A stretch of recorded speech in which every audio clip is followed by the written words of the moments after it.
All right, guys, let's take you through a little corrective sequence for knee pain. So the idea behind this corrective sequence is to address any kind of your basic knee pain. And that would be anything with like squatting, lunging, going up and down stairs. Maybe it just feels a little funky. These are some great places to start.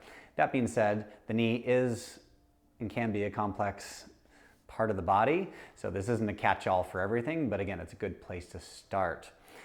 Typically when we think like, hey, maybe we just got some overuse stuff, maybe we got some tightness or something like that, let's try to address and take that stuff off the table first. But we want to sequentially do this in a way that makes sense to the body and to the human and see if we can do this correctly.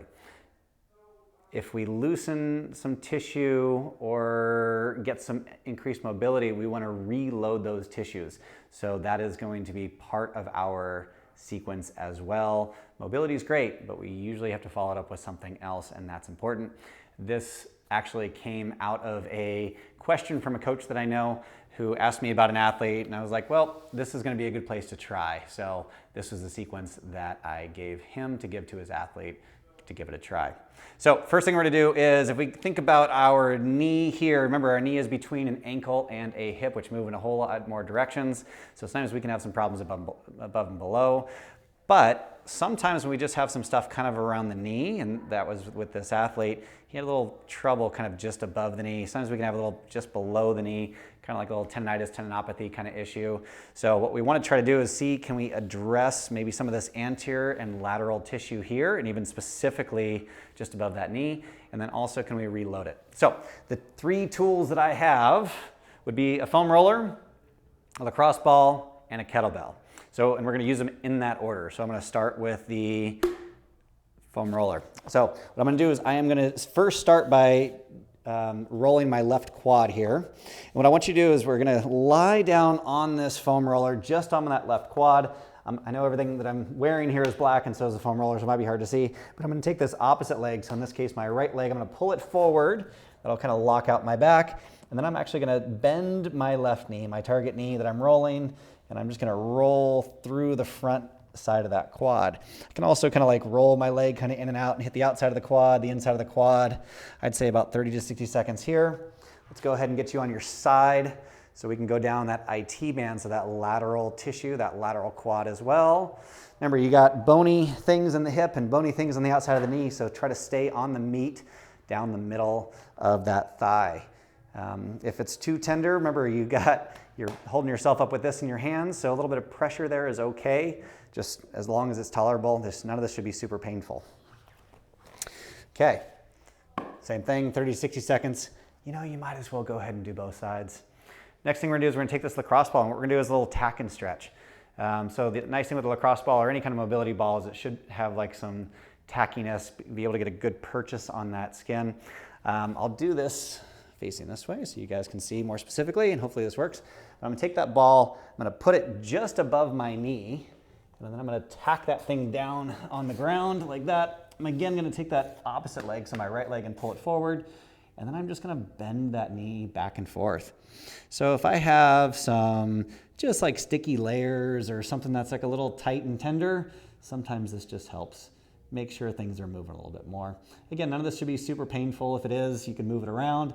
Move it above the area a little bit. That's okay too. This just gets in there a little bit more specifically to that distal quad and some of that fascial stuff there, okay? So same thing, maybe like 30 to 60 seconds here.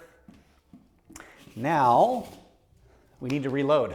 So what we want is we want that quad to activate. What typically brings on a tendinitis or a tendinopathy is some overuse, but like high speed, high load, high force, high repetition type of use. So what we got to do is we got to go all the way back to the beginning and teach that tissue how to load really slowly, so we're going to use an isometric. So the easiest isometric is going to be a wall sit. So all I'm going to have you do is just find a wall. So you can slide down it. This wood wall doesn't slide super well, but kind of get into a like wall sit squat position. And all I want you to do is come down until you feel like your quads are working, and maybe there's like a slight little tug, maybe even like that little tiny bit of tension, and hopefully not too much tenderness in that knee. And you're gonna stay here for 45 to 60 seconds.